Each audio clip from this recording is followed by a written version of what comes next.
The question everybody wants to know. You have to be willing to find the light though. You have to be willing to believe in yourself and to believe in your story and to believe that there's more than what you're going through and that what you're going through is going to bring you further into who you're supposed to be and your calling and find the good in it. Hey guys, welcome back to my channel. My name is Kristie Sita if it's your first time here, and I post videos every Wednesdays and Fridays. Today, we are doing a chatty video. I'm so excited for this because I feel like we haven't just sat down and chat for like a long time. So I thought, let's just answer some questions. I recently put up a poll on my Instagram and I asked you guys anything that you wanted to ask me. So I'm just gonna narrow it down to a few of them and just answer some questions and chat with you guys today. So I hope that's okay. Let's get right into this video. The question everybody wants to know. Am I in a relationship and do I desire to be in one? No, I am not in a relationship. Yes, I desire to be in a relationship, but I want it to be the right relationship. I'm not looking to date just to date. I'm looking to marry, and so I'm looking for my husband and I'm waiting for that. And so yes, I desire it, but no, I'm not impatient, and no, I'm not hungry for it, I guess. Like I'm super good on my own right now. I'm super secure being single, and so I'm just waiting for the right guy, you know? If you're Christian and you love Jesus and you want to marry me, let me know. How do I manage to stay happy always? So guys, I have not always been just super happy. Yes, I've always been a positive person. Yes, I've always looked forward and tried to make the good out of hard stuff that has happened to me. But this is definitely like a new season kind of that I'm into my life, and I've just been super blessed in this past year with incredible friendships. I feel like I have a lot of like purpose in what I'm doing. I feel like I'm on fire for my work. I know exactly what I want, and that gives me a lot of passion, that gives me a lot of drive. And I'm super close with my family. I love my home. Like everything in my life, as kind of crazy as that sounds, especially in a crazy season like this, but everything in my life right now is so good, and I'm just so happy and I'm so thankful. And my faith obviously has a huge part of that, just because no matter what happens, no matter what I'm going through, I continue to always see the good and look forward and believe that there's good that's going to come out of it. And I think that helps a lot in my everyday life, and just staying happy and choosing to be happy and choosing to have joy and choosing to look past something that might be hard that's in front of me. Do I think that I would have my success on social media if I didn't lose my hand? So for this question, in my personal journey, 100% no. Because a lot of my success has come from me sharing my story, and a lot of my passion for social media and for being successful on social media is so people can hear my story. It is so I can share with people, and so that I can share my life, and so that I can inspire people. It's not for me to build this like social media platform following. I don't really care for that. I just want to help people and I want to inspire people.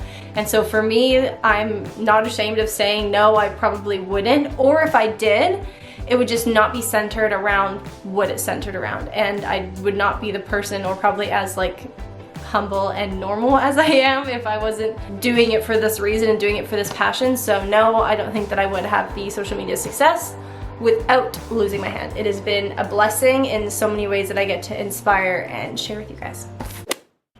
Advice on anxiety and low self-esteem.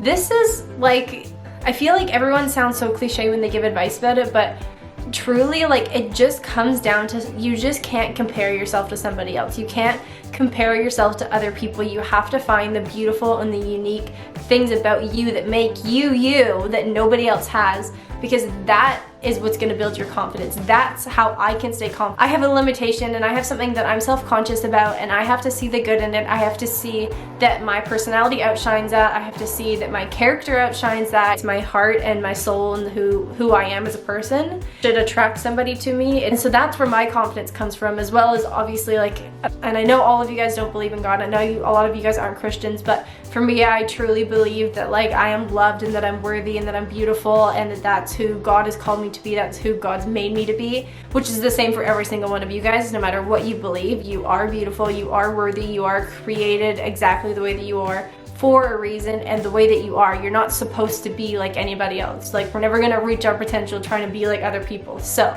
that's my heart on it.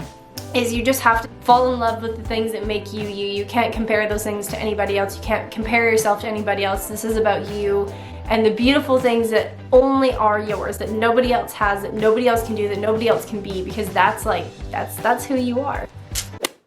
As a Christian, how did I cope with my accident? Spiritually, what changed you? Again, this is a big question. I'm going to be having, I think next week, a video come out on my testimony. I feel like I'm finally kind of ready to share that. And so in a quick little brief, I think my accident changed me to really see like God's handprint in my life from the very beginning of my life, and how there were so many moments leading up to my accident and leading up to my life now that's prepared me for this life that I live, and prepared me for my purpose, and prepared me for the way that I'm headed. And so I think that was a huge thing, is just kind of looking back and being like, man, if God can rescue me from that moment and also have his handprint on everything in my life before to lead up to this moment. And just like, again, I should have died on that day, and so he physically saved my life on that day, and so he spiritually saved my life since that and brought me on a journey from there. And so I'm going to talk all about that in my next video, so stay tuned, but that's hopefully a brief little summary for you.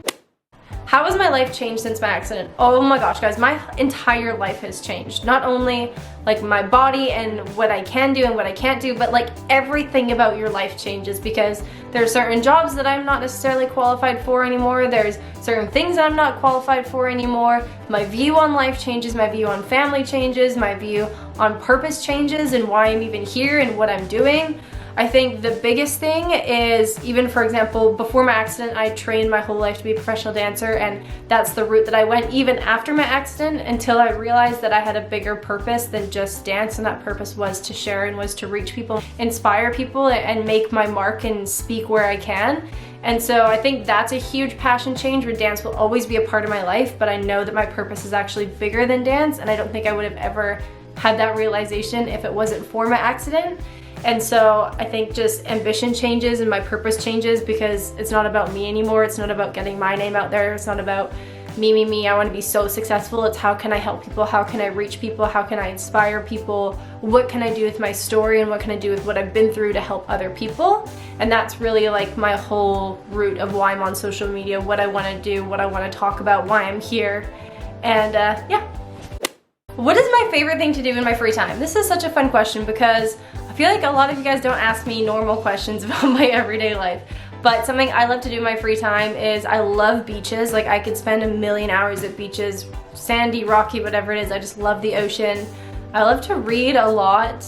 And yeah, I like just walks and fresh airs and hanging out with friends, whatever I can, to get out and enjoy the outdoors and do something for myself that's not related to work. So that's kind of one of my favorite things. Views on marriage, sex, and relationships as a whole as a Christian. This is a whole nother video, guys, I swear.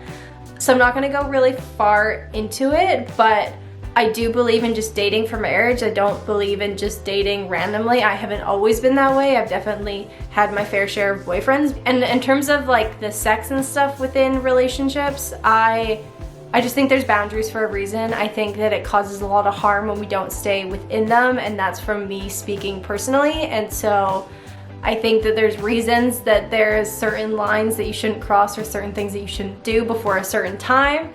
If you want another video on that, let me know, comment down below. Leaving that. Hardest part about losing my hand. I do think the hardest part about it, because I don't like to say that I can't do things, is just the uncertainty of it. Because I don't know what so many chapters of my life look like coming up because of it. I don't know what injuries I'm going to be having. I don't know what future surgeries I'll need. I don't know what it will be like to care for my children and to help my children and raise my babies and hold my babies and care for them the way that a mother would want to care for them. And so I think that's the hardest thing, is just, you know, the unknown, because yes, there's other amputees that I can look up and I can see how they do it, but for the most part, it's definitely going to be a journey that I have to take on my own and that I'm going to have to experiment with. So I think that's the hardest thing, is just a lot of unknowns in the future, I'd say. Everything else I like to find a way to do, or say that I can do it anyways. Favorite thing about Toto? Oh my gosh, I love everything about Toto. I love how quirky he is. I love I feel like he's such a dork. And I love how he just follows me everywhere. Anywhere that I go, he'll curl up to me and then sit down. And I'll be lying down on my yoga mat working out, and he'll come lie on my head. Or I'll sit up and he'll come into my legs. Or I'll go on the couch and he'll go into my butt. If that sounds really bad. into my butt.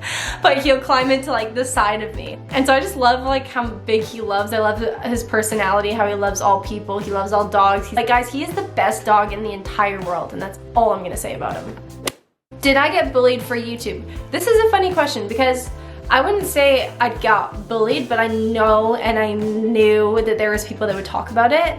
And it's just one of those things that the reason why you do YouTube, the reason why you're on social media is to reach beyond who you have in your circle. If I cared so much about the people that were in my circle and the people that were around me and the people that knew me in person, that I wouldn't have a need to be on social media. My need for social media is to reach people that are beyond my reach, that are beyond my city, that are beyond my country, that are beyond my circle and my communities, and that's why I'm on social media. So yeah, I know people talk about it. Do I care? No, you just have to lose that. You have to drop it and be like, my friends are gonna love me no matter what I do, as long as it's obviously a good thing that I'm doing. That's what I just hold to my heart is, you know, if somebody's gonna talk about me, if somebody's gonna diss it, I'm just gonna ignore it and keep doing me and remember why I'm doing it and why I'm online and why I'm on YouTube and what that means to me and you know, the value that I carry with it. And so I'd say yes, I kind of got bullied for being on YouTube, but do I care? No.